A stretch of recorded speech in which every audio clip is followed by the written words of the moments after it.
part of the reason you can repeat year after year, or competitive teams, good teams such as Kitchener do well, is because they get guys in the late rounds of their draft, like Randy Pierce. Randy Pierce was a 20th round pick in 1988, and both he and Gilbert Dion were picked 19th and 20th round, and that is the sign of a good hockey club. The best two-way forward on this Kitchener Ranger team picked up in the 20th round. Unbelievable. Pierce quite likely the best defensive forward in the Ontario Hockey League, and certainly one of the best defensive forwards in all of Canadian junior hockey.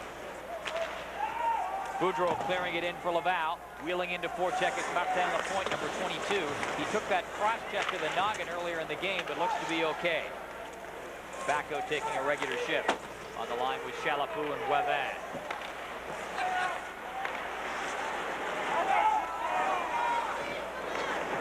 Here's Lapointe with it now. Wrapped up there by Gilbert Dion. Puck cleared in. 3 minutes and 55 seconds to go first period. 2-1 to the Kitchener Rangers. 2 power play goals. Borgo, number 11, going in against number 11, Eric Dubois. They thump along the boards. Dubois bounces away with it. Delayed penalty coming up. It's going to go against Kitchener. Goaltender heads to the bench. The extra attacker is up. Dubois dropping it off for no, and now it's finally touched there by Joey Saint-Aubin. And it looks as though Richard Borgo is going to head off with 3:36 to play in the first period. A foolish penalty behind the play. A boarding call, I believe. It's hitting from behind again, up against the boards. We've seen that a lot this year. And Richard Borgo, a second-round pick of the Edmonton Oilers in last year's draft, is off for boarding. 11, Richard Borgo. 2 minutes for boarding at 16 minutes. Borgo coming off a tough season. He had a severely broken ankle about a third of the way into the season. Came back before the playoffs, but only now is he starting to get back his conditioning and really get in game shape. But he's going to cool his heels for 2 minutes in there now. Didn't do too badly in this brief season. 35 points in the 32 games he played. Power play chance now for Laval to knot this one up. 3 minutes and 30 seconds remaining in the first period. And we'll get another face-off down in Kitchener territory. 1:54 to go in the man advantage for the Laval Titans. And Laval has certainly carried the play to Kitchener in this first period, but the Rangers have popped a couple of power play goals, and that's the difference. That's the 2-1 lead. Well, I'm sure aside from the scoreboard, Pierre Kramer's happy with the performance. He's on even strength situations.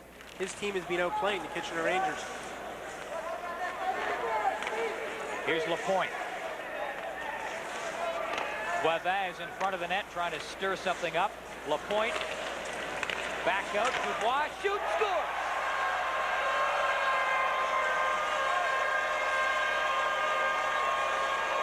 Dubois ties it at 2 with a power play goal. The big question here is, did it get deflected on the way in? I thought I heard it hit wood as it went along. And certainly Torquia seemed to have a tough time with it, but they try to get it up to the top of the diamond, and Dubois just cranks it. I believe that Claude Boivin got his stick on that just in front. If you ever look at number 10 in front of the net and watch him reach his stick out, and I do believe that it might have touched his stick and went past Torquia. Well, they give the goal to Dubois. I didn't think that it was touched, but it was very close. Dubois had his stick right up trying to deflect it. He may have missed it. It may have gone directly into the net. For the time being, Dubois gets credit for the power play goal at 16:45. And it's a 2-2 hockey game. Winding in is Firth. Poked away from him outside the blue line. Corey Keenan tried to keep it in, but offside called on the Kitchener Rangers. A 2-2 hockey game. And let's see what's coming up with Peter Watts. You were talking about Corey Keenan. He will join us in the first intermission, and we'll also have a feature on coaching excellence. The Canadian Hockey League, not just a proving ground for young players, but for young coaches with dreams of the pros in their future as well. And we'll have the play of the period, all coming up in our first intermission. Which is 2 minutes and 55 seconds away. Eric Dubois just got that power play goal for Laval, throws it right up the middle. And if Keenan gets there first, icing called on the Laval Titan with 2:44 to go in the first frame. A 2-2 hockey game. 3 of the 4 goals in this game scored on the power play. There's Corey Keenan, our first intermission guest, third-year player. And as I mentioned earlier, a very good two-way hockey player. I talked to Kerry Williston, a former Ranger defenseman who is now the assistant coach for the Kitchener Rangers, and he doesn't understand the bad rap that Corey Keenan gets from the pro scouts, and he really thinks that this year, a year he's eligible in all 12 rounds, he will be taken, and he's smart and talented, and one day will be a good professional hockey player. Firth out there with Fulham and Rice, and a weak shot knocked away.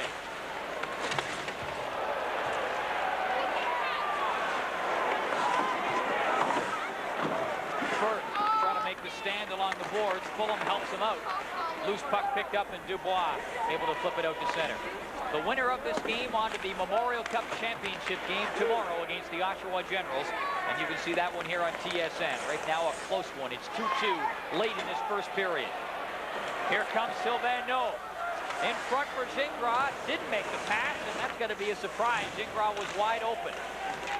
No gets it loose. Now Gingras got it. Shoots. And that went off of No, one to the net. Demers knocks it loose. Back to the line. Engelhardt shooting. That's just wide. No has lost his stick, determined not to lose his man. Engelhardt shoots. That's blocked. Sliding in front was Fulham. Great pressure by Laval. Engelhardt shoots, scores!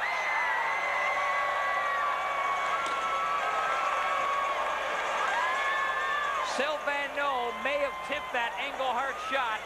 It's 3-2 Laval. The big factor on this one is look at the goaltender. The goaltender has lost his own stick. He's using a player's stick.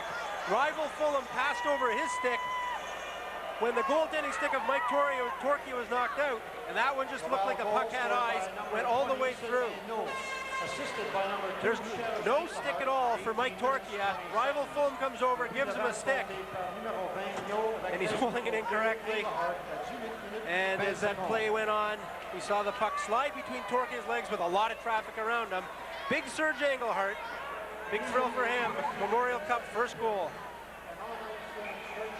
And actually it was No who got credit for the goal. Engelhardt took the shot, but Sylvain No redirected it in front.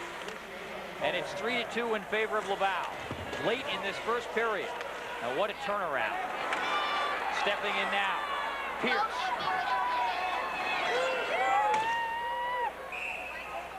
And that goes up over two lines, and we get the stoppage and a bit of post-whistle jostling. This game is most certainly to Laval's liking. It's very physical, it's very chippy, there's a lot of grinding along the boards, and the Kitchener Rangers want to open it up. They've got the skaters, Laval has the grinders. As long as Laval can keep the pace of this game a little bit uneven and have a lot of play in the neutral area and be very forceful in their forechecking, the Kitchener Rangers are going to have a tough time handling this hockey club. And they were managing to hold their own a little bit earlier, largely on the strength of their power play, which was 2 for 2. And Kitchener was actually up by a score of 2-1 at about the halfway mark of this first period. But Laval coming back with a couple of goals within 2 minutes, and they are up 3-2. Eric Dubois keeping his own end. Montanari bumps him. Stevenson after it in the corner. Uniacke clears it in, tipped, and it is grabbed by Raymond. It was going wide, but Eric Raymond deciding to hang on and settle things down with 48 seconds to play in the opening period. An easy save for Raymond. The puck bounced off of Randy Pierce's stick. He was trying to redirect it, actually come around for a forehand shot. But Raymond just simply gloved that, and with 48 seconds left, chose to get the face-off and try and settle his team down here. They do not want to give up a goal now. They don't want to give up a goal at any point, but with cardinal sin in hockey, last minute or first minute of the period, don't give up a goal. 48 seconds left. And that's Sylvain No, who scored the last Laval goal, redirected a shot fired by Serge Engelhardt. A penalty right off the face-off. It's going to be a hooking call against the Laval Titan. It is going to be number 11, Eric Dubois, cruising over to the penalty box with 42 ticks on the clock in this first period. Well, the way the Kitchener power play has been clicking, 42 seconds is more than enough time to get a goal.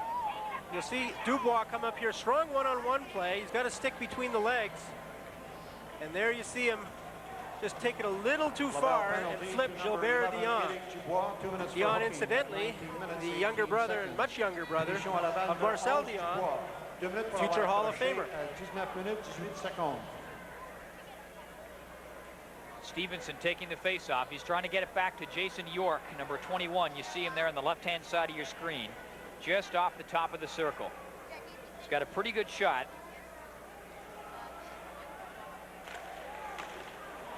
And it gets by him. 35 seconds left in the period. Kitchener on the power play.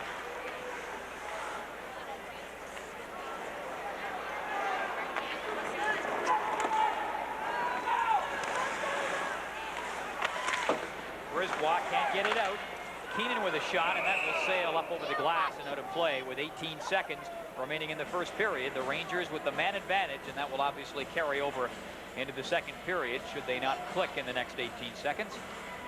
Joe McDonnell can't be too happy. His power play's looking good, although this one, some not too smart play out there. Joey Saint-Amand dumped the puck in from over center ice.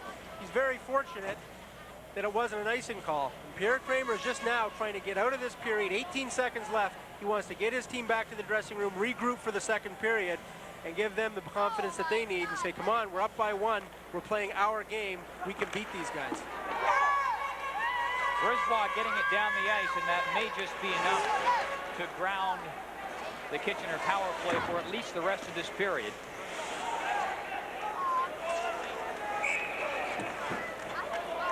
Two seconds to go. And the faceoff will be down in Kitchener territory.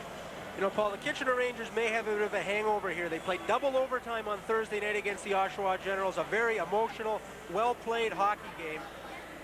And if they had won that, they would have been going directly to the final. It was a major disappointment they didn't win that game and guarantee themselves a berth in the final. So it may take a while for them to get the intensity level cranked up. They're certainly not showing it in this period. Well, kind of a strange first period, a period in which Laval dominated the first half and still trailed, but then Kitchener coming back and doing enough damage to at least get back into it. Our first intermission on deck.